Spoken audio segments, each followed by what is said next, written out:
we could start with what you think is the best evidence to suggest that Jesus did exist in history. Maybe not necessarily cover what we covered in our opening statements, which I do have some notes on your opening statement. But if you I don't know if you maybe wanted to start. If you don't have anything to start with me, I could. I guess. Yeah, I think that's a pretty good question, right? So as I mentioned, I don't think there is like a super silver bullet. So there isn't anything that cuts like directly one way where you can just pull the passage and there you go, right? This is what sometimes people imagine. They imagine that like mythicists have never heard about Josephus or something like that, right? The brother of the Lord. So that's obviously not true, right? But seems to me pretty obvious that like in order to account for like all of these bits and pieces here and there, like mythicism, it's no longer like minimal mythicism. It becomes this super elaborate Rube Goldberg machine where like all the knobs must be tweaked in just one like super specific way. And if only one of the knobs happen to tweak differently, then the whole thing falls apart, right? Well, there are a number of passages in Paul where, it's pretty ambiguous usually, right? But again, like I only need to be right once, and you have to be basically right with your explanation every single time, because if Paul just happens to mention Jesus once and clearly like places him on earth, then there goes mythicism. Or actually, maybe would be... Yeah, sorry, go ahead. Well, I mean, I was just going to point out all you're doing is describing how mythicism is falsifiable. And the only thing that I can think of is that that's the mark of a good hypothesis. I mean, if it is falsifiable, then it is a good hypothesis, because you literally only have to pull out like one piece of evidence that definitely refutes mythicism and you've destroyed it. So if mythicism is false, then you should be able to give me that one piece of evidence that ultimately disregards it. Yeah, that's I've noticed that this is like very often how people approach it. They think that, okay, if there isn't any like single piece of evidence that clearly proves the case, then am I able to come up with an explanation for all of the pieces of evidence that is consistent with mythicism? Yes. No, therefore, it's reasonable for me to believe to be a mythicist, right? But that's not. I'm so sorry, Kamil. Kamil, I could have sworn, maybe I just misunderstood, but I could have sworn you just went through an entire explanation of how you only need to be right once. Are you now claiming that it's somehow bad that you only need to be right once?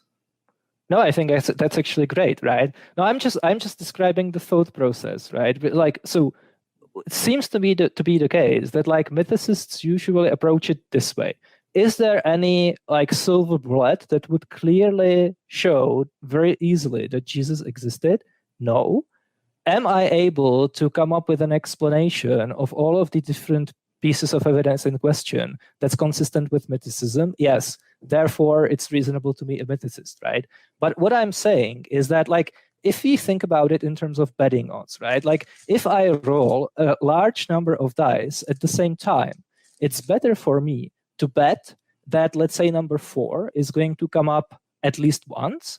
Then it's better for me to bet that it's never going to come up, right? Even though it's just one number out of 6. And that's what I'm saying, right? So for mythicism to be true, you would have to be correct about every single thing that I throw at you. But the point is that more often than not, I can clearly accept even the mythicist interpretation of the evidence, and I'm still fine. It's not going to undercut the idea that Jesus existed, right? How does that differ from any other historical person or event? Really? In what way? Well, I mean, like, for instance, Caesar crossing the Rubicon. In order for us to know that that actually happened, every single piece of evidence that it did happen has to be correct. I'm not really, I guess I'm just not exactly seeing the difference between the mythicist hypothesis and like any other hypothesis about any other person or event in history. Yeah, sure. That's actually a great example, right? So obviously the methodology is the same every single time, right? So there are two components, the prior probability and the expectedness of the evidence. And for something like Caesar crossing the Rubicon, the prior probability is high, right? Like a general marching from the Gauls to Italy pretty much would have to go through the river Rubicon, right?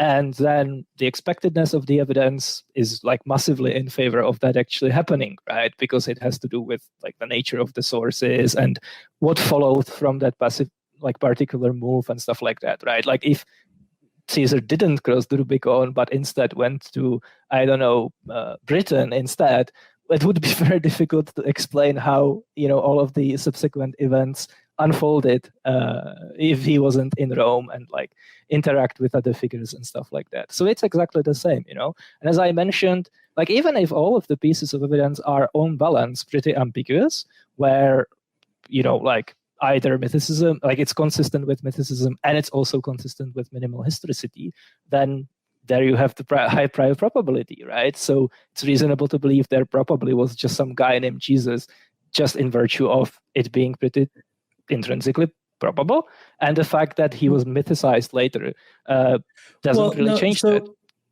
So as far as like Christianity goes, it's not just there was some Messiah or not Messiah, but some guy named Jesus that claimed to be the Messiah. It's a very specific, it's somewhat of a specific definition of a guy, because obviously there were Jesuses at the time. I mean, regularly the Talmud is brought out as proving that Jesus existed in history, because in the Talmud they have the one Jesus that was killed, but he was killed under King Jannaeus, which is 100 years prior to Christianity.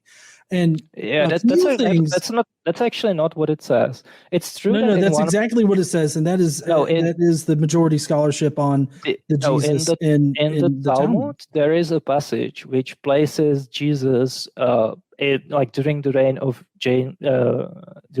of Alexander Janus, but he doesn't die in that passage. There's a different passage in the Talmud where Jesus which died. Is the same Jesus. Sure, but like that specific passage, right? So there are at least two passages, right? One describes when Jesus died, and the other one describes when he supposedly lived. And yeah, I absolutely agree. I actually have like a really awesome quote about the Talmud, right? It's from Jacob Neusner, Talmud as a historical source, right? So far as history claims exactly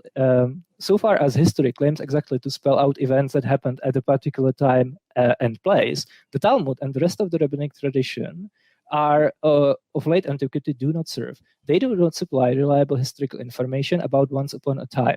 Rabbinic documentation contains stories about things that allegedly took place, which we cannot validate or invalidate.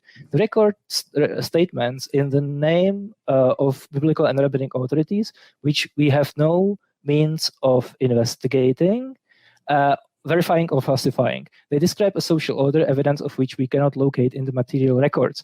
The institutions, the record or impact of which we cannot recover. The stories the rabbinical canon preserved were not told by contemporaries, eyewitnesses to what is told. Stenographers did not bear witness to what was said, and the chain of tradition of those stories generally commences with the earliest documentary testimony, long after the events were portrayed. And the manuscript evidence of the documentation hardly wins any confidence, right? So pretty damning, right, for the Talmud. But historians still think that the various rabbis mentioned in the Talmud actually existed. They just don't think we get very much reliable information about what they did and said, which is definitely true about Jesus as well, right? So sure, in the Talmud, in one passage, Jesus is depicted as being a disciple of one very famous rabbi who gets into conflict, and Jesus is basically humiliated.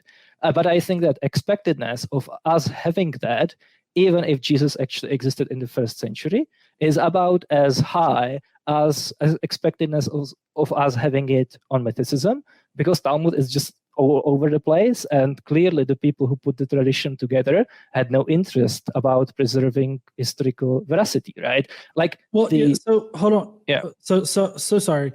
My point was that generally that is given by historicists as a piece of evidence that shows that Jesus existed in history. Yeah, if someone tries to argue that Jesus existed because he's depicted in the Talmud, you should slap him in the face. Yeah, I mean, I don't think I'm going to assault him, but you know, that was just all my point was that some people point to that. You're not debating Jonathan McLavchie. I'm sorry. You'll have to do better. Yeah. Still, I get that in your perspective, it's much more likely that a Jesus existed than not.